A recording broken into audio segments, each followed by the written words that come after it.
అందరికీ నమస్కారం అండి.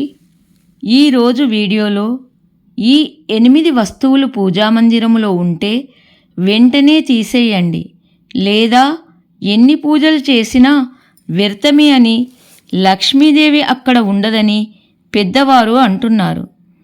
మన శరీరంలో ఉండే గుండె ఎంత ప్రధానమైనదో మన ఇంట్లో ఉండే పూజామందిరం కూడా మనకు అంతే ప్రధానమైనదని పండితులు అంటున్నారు.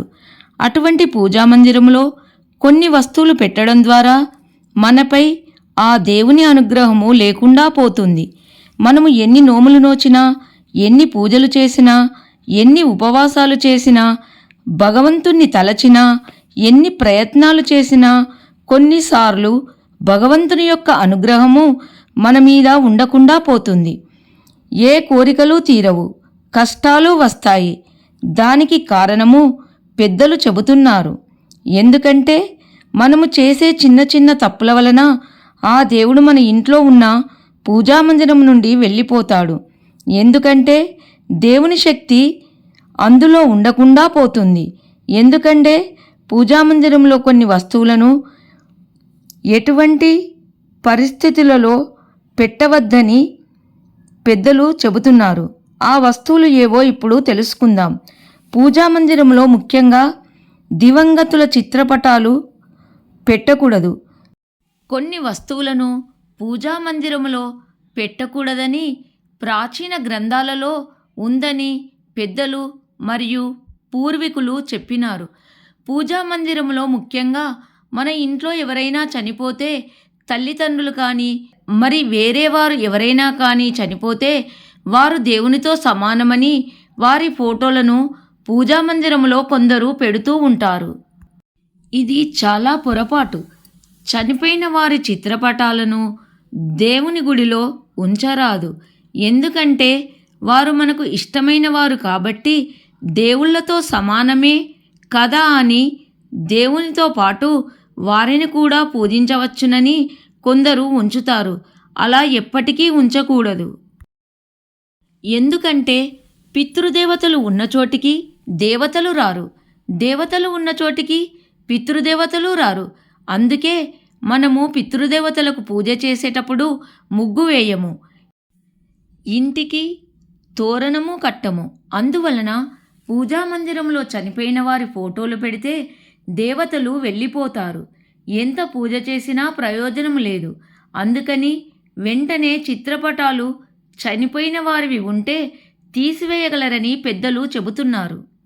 ఇక రెండవ వస్తువు ఏమిటంటే ఇనుప సామానులు. కొందరు కొబ్బరికాయను కొట్టడానికి సుత్తిని పెడతారు మరియు చాకు కూడా పెడతారు. ఎందుకంటే ఇనుము దరిద్ర దేవత. దరిద్ర దేవతకు మరి ఒక పేరు ఇనుప గజ్జల తల్లి అని. కొందరు అంటుంటారు, చిత్రపటాలకు మాల వేయడానికి మూలలు ఉంటాయి కదా, మరి ఎలా అని అంటుంటారు. దానికి ప్రత్యామ్నాయంగా రాగి మేకులు దొరుకుతున్నాయి. అంటే కాఫర్తో చేసినటువంటి మేకులు, ఇత్తడి మేకులు కూడా దొరుకుతున్నాయి. వాటిని కొట్టుకోవచ్చును. ఒకవేళ చిత్రపటాలకు మేకులు కొట్టినవి ఉంటే ఆ మేకులకు కొంచెము పసుపులో నీళ్లు పోసి పసుపుని రాయండి. ఎందుకంటే పసుపు లక్ష్మీదేవికి ఇష్టం కాబట్టి లక్ష్మీదేవి ఎక్కడ ఉంటుందో అక్కడ దరిద్రదేవత ఉండదు. గడపకు కూడా మనము పసుపు రాయాలి.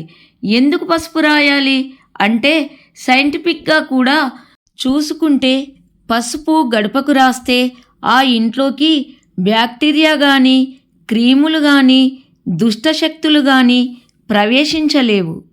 ఎందుకంటే పసుపులో లక్ష్మీదేవి ఉంటుంది కాబట్టి. ఇక మూడవ వస్తువు ఏందంటే పగిలిపోయినటువంటి చిత్రపటాలు.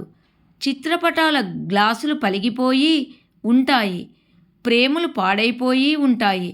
లోపల ఉన్నటువంటి దేవత యొక్క రూపము కూడా మాసిపోయి ఉంటుంది. మరియు ప్రేమలోని దేవతా ఫోటోలు బూజు పట్టినట్టు ఉంటే అటువంటి చిత్రపటాలను వెంటనే తీసివేయాలి. వాటి యొక్క ప్రేమను తొలగించి నీటిలో కానీ ఎవ్వరు తొక్కని ప్రదేశంలో కానీ వేయాలి. ప్రేమను మాత్రము గ్లాసులు ఉంటాయి కాబట్టి నీటిలో వేయకూడదు. ప్రేముల యొక్క గ్లాసులు నీటిలో వేస్తే అందులో చాలా రకములైన జీవరాశులు ఉంటాయి కాబట్టి వాటికి ప్రమాదం కలిగే అవకాశం ఉంది. అలా కలిగినచో మనకు చాలా దోషం వస్తుంది. అందుకని నీటిలో చిత్రపటాలను మాత్రమే వేయాలి. ప్రేమును గ్లాసులను వేయకూడదు. అదే రకమైన కొత్త ఫోటోను తెచ్చి పెట్టుకోండి. భిన్నమైనటువంటి చిత్రపటాలను ఎటువంటి పరిస్థితుల్లోనూ పెట్టుకోకూడదు. ఇక 4వ వస్తువు ఏదంటే, దేవుడిని తుడవడానికి కొన్ని చినిగిపోయినటువంటి తెల్లని వస్త్రాలు, పంచలు కానీ టవల్స్ కానీ వాడుతూ ఉంటారు. ఎట్టి పరిస్థితుల్లోనూ చినిగిపోయిన వస్త్రాలను దేవుళ్ళను తుడవడానికి వాడకూడదు. దేవుని మందిరంలో పెట్టకూడదు. ముఖ్యముగా చిరిగిపోయిన వస్త్రాలు ఎక్కడ ఉంటాయో అక్కడ లక్ష్మీదేవి ఉండదు. దేవుని మందిరాన్ని విడిచిపెట్టి వెళ్ళిపోతుంది. అందుకని చిరిగిపోయిన వస్త్రాలు దేవుని గుడిలో కానీ తుడవడానికి కానీ పెట్టుకోకూడదు. మనము దేవుళ్ళను తుడవడానికి శుభ్రమైన వస్త్రములనే పెట్టాలి. మనకిప్పుడు నాప్కిన్స్ చాలా తక్కువ రేటులో దొరుకుతున్నాయండి. వాటిని పెట్టినా పర్వాలేదు. ఇక ఆ తర్వాత 5వ వస్తువు ఏమిటంటే, ఒకే రకమైనటువంటి దేవతామూర్తులను 2 కానీ 3 కానీ పెట్టుకోకూడదు. ఇప్పుడు ఒక గణపతి విగ్రహం ఉందనుకోండి, అలాంటివి 2 విగ్రహాలు ఉంచకూడదు. అలాగే ఒక అమ్మవారి విగ్రహం ఉందనుకోండి, అలాంటి విగ్రహము మరొకటి పెట్టుకోకూడదు. ఒకే రకమైన 2 చిత్రపటాలు కానీ ఒకే రకమైన 2 దేవతా విగ్రహాలు కానీ ఉండకూడదు. అలా ఉంటే వెంటనే తీసేయమని పెద్దలు చెబుతున్నారు. మరి ఒక విషయము, దేవతా విగ్రహాలు అంగుష్ట ప్రమాణములో ఉండాలి, లేదా బొటనవేలంత ప్రమాణములో ఉన్నా పర్వాలేదు. కానీ ఎత్తైన విగ్రహాలు ఉంటే దానికి కొన్ని నియమాలు ఉన్నాయి. ఆగమశాస్త్రము ప్రకారము పెద్ద విగ్రహాలు ఉంటే అభిషేకం చేయాలి. ప్రతిరోజు నైవేద్యం కూడా పెట్టాలి. పెద్ద విగ్రహాలు పూజా మందిరంలో ఉంటే స్తోత్రాలు చేయాలి, పారాయణాలు చేయాలి. కొన్ని నియమాలు చాలా ఎక్కువగా ఉంటాయి. దాన్ని పాటించేటట్లయితే ఎత్తైన విగ్రహాలు పెట్టుకోవచ్చు. కానీ మేము ప్రతినిత్యము అభిషేకాలు చేయలేము, స్వామివారికి నైవేద్యము చేయలేము అంటే బొటనవేలు సైజులో ఉన్న విగ్రహాలు మాత్రమే పెట్టుకోండి.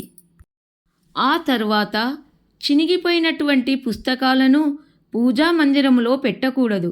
చినిగిపోయినటువంటి పుస్తకాలు అంటే కొన్ని పేపర్లు చినిగిపోయి అట్టలు చినిగిపోయినటువంటివి. పుస్తకము అలాగే ఉంటుంది, లోపటి పేజీలు మాత్రము కొన్ని ఉండవు. అలాంటి పుస్తకాలని పూజా మందిరములో ఉంచకూడదు అని పెద్దలు ఏనాడో చెప్పి ఉన్నారు. ఇక ఆ తర్వాత నల్లని వస్త్రములు కానీ వాడిపోయినటువంటి పువ్వులు కానీ ఒకసారి మనము దేవుని పూజకు వాడిన తర్వాత వెంటనే తర్వాత రోజు ఆ పువ్వులను తీసివేయాలి. మరియు దీపం నుండి తీసివేసిన వత్తులు కొందరు తీసివేసి కాలిపోయిన వత్తులను అదే పూజ గదిలో ఒక మూలన ఉంచుతారు. అలా ఉంచితే లక్ష్మీదేవి పూజా గదిలో ఉండదు. మరియు వాడిపోయిన పుష్పాలు, బూజు, దుర్వాసన ఉన్న చోటికి లక్ష్మీదేవి రాదు, దరిద్ర దేవత వస్తుంది.